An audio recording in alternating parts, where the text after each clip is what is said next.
कन्हैया कुमार का नाम बिहार कांग्रेस प्रदेश अध्यक्ष के लिए बहुत तेजी से चल रहा है और भी कुछ नाम हैं, उस पर भी मुहर लगने की संकेत दिए जा रहे हैं, मगर फिलहाल कन्हैया कुमार ही इस रेस में अभी तक सबसे आगे नजर आ रहे हैं। इन तमाम मुद्दों पर हम बात करेंगे कि किस प्रकार से बिहार प्रदेश कांग्रेस के अध्यक्ष के कार्यकाल पूरा हुआ और वह इस्तीफा सौंपे, मगर क्या कुछ हुआ, तमाम बातें सुनाएंगे। मगर उससे पहले औपचारिकता के लिए बता देता हूं कि आप देख रहे हैं झकास भारत और मेरा नाम हुआ रविकांत कश्यप। अब मैं आऊंगा बिहार की राजनीति की एक पार्टी जिसका इतिहास बहुत पुराना है, 125 साल पुराना से ज्यादा मिलता है, मगर अभी मैं बिहार की राजनीति पर केंद्रित रहूंगा। 3 नाम चल रहे हैं जो उस रेस के लिए बताए जाते हैं, चाहे वह शकील अहमद खान हो जो अभी विधायक हैं, कांग्रेस के अध्यक्ष के लिए पहले नाम उनका भी चल रहा था, वहीं तारिक अनवर का भी नाम चल रहा था, कांग्रेस से काफी अच्छा संबंध है और यहां से वह सांसद भी रहे। तो कांग्रेस के अध्यक्ष के लिए कह सकते हैं कि और अलग अलग नाम जब तक दिल्ली से तय नहीं होगा, यानी कि कह सकते हैं कि नेहरू गांधी परिवार के द्वारा नहीं तय होगा, तब तक अध्यक्ष कैसे माना जाएगा, क्योंकि यहां से तो कुछ तय होना नहीं है बिहार से, यानी कि बिहार कांग्रेस के नेता से। वैसे यहां पर भी कई नेता हैं, जैसे मदन मोहन झा अभी अध्यक्ष पद से जब इस्तीफा सौंपे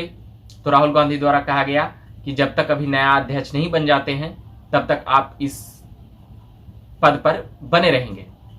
तो फिर वहां से दिल्ली से फिर यहां आते हैं। मगर वैसे बता दें कि अजीत शर्मा जो विधानमंडल दल के नेता हैं, फिर और भी कई नेता हैं कांग्रेस के, वहीं शकील अहमद खान जो हैं वह अभी विधायक हैं और काफी कह सकते हैं कि पहले से राजनीति में रहे हैं। मगर जो सबसे बड़ी बात है कि कांग्रेस का भविष्य किसके तरफ रहेगा और किसके लिए रहेगा, वो नाम आता है कन्हैया कुमार का। तो अभी तक कहा यह जा रहा है कि कन्हैया कुमार के नाम पर मुहर लग गई है, मगर जब तक प्रेस कॉन्फ्रेंस न हो जाए, ऐलान न हो जाए, तब तक इन बातों को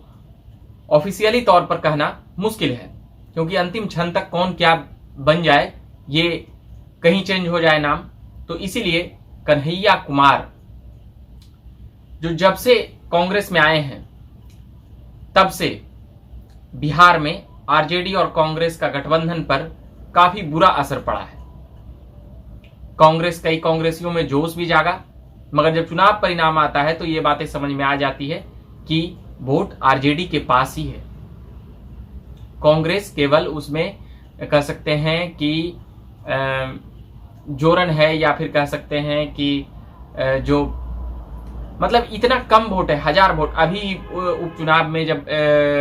परिणाम आया तो उसमें 1500 वोट तक दिख रहा था। फिर इससे पहले बोचहा से पहले था कुशेश्वर स्थान और तारापुर, तो कितना वोट आया, 5-6 हजार वोट से आप चुनाव नहीं जीत सकते हैं। हाँ, एक फैक्टर हो सकता है कि इसमें जैसे कि फोरन पड़ता है, वो मान सकते हैं कि आप फोरन का काम कर सकते हैं, तो ये बात है। मगर अभी जिस प्रकार से कन्हैया के बिहार में जिस प्रकार से वो आए थे, उनको प्रमोट किया गया, तो कहीं ना कहीं ये बातें आरजेडी को भी पता है कि उनके जो युवराज हैं, लालू प्रसाद यादव के बेटे हैं तेजस्वी, वो कन्हैया कुमार के सामने जिस तरह से वह बाकपटुता और कह सकते हैं कि जिस प्रकार से वह बोलते हैं, तो फिर मोदी और शाह का जिस प्रकार से संघ और बीजेपी की धज्जियां उड़ाते हैं, तो कहीं ना कहीं वह बिहार में सभी नेताओं के लिए खतरा तो है ही। साथ ही जेएनयू के छात्र नेता रह चुके हैं, वहां पर काफी कंट्रोवर्सी भी रह चुका है, और कम्युनिस्ट पार्टी से वह आते हैं, और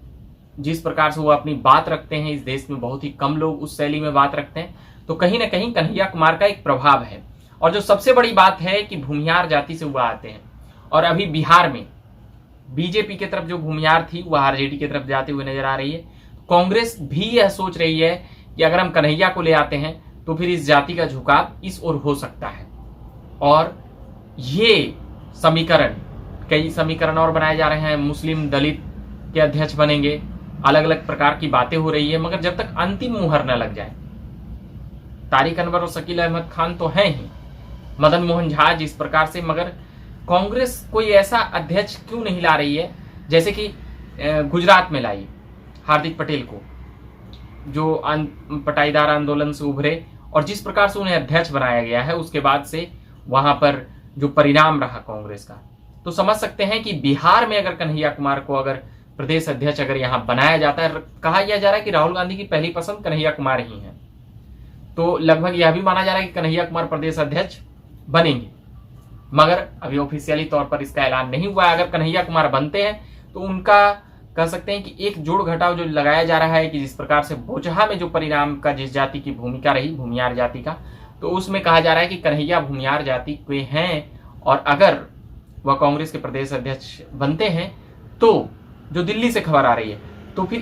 इसका एक बड़ा फैक्टर यहाँ पर राजनीतिक कोण और या राजनीतिक समीकरण बनते हुए नजर आएगी। इसलिए ये बिहार की राजनीति में कह सकते हैं कि अभी ये खासा प्रश्नवाचक चिन्ह वाला विषय है कि अगर कन्हैया कुमार प्रदेश अध्यक्ष बनते हैं तो ये बातें जानते हैं कि आरजेडी के तेजस्वी यादव को ये चैलेंज करते हुए नजर आएंगे और गठबंधन पर तो असर है ही, उपचुनाव में दिख गया, सभी लोग अपना अपना कैंडिडेट दे रहे थे, एमएलसी चुनाव में भी दिख गया, कन्हैया के आने के बाद कितना नाराज है आरजेडी, ये तमाम चीजें साफ दिख रही है। और भी हम तमाम पॉलिटिकल अपडेट लाते रहेंगे। फिलहाल ये बातें थी बिहार प्रदेश के कांग्रेस के अध्यक्ष को लेकर कि कौन बनेंगे बिहार कांग्रेस प्रदेश के अध्यक्ष। अभी के लिए हम इतना ही कहेंगे। तमाम पॉलिटिकल अपडेट्स के लिए आप बने रहिए झकास भारत के साथ। मेरा नाम हुआ रविकांत कश्यप। धन्यवाद।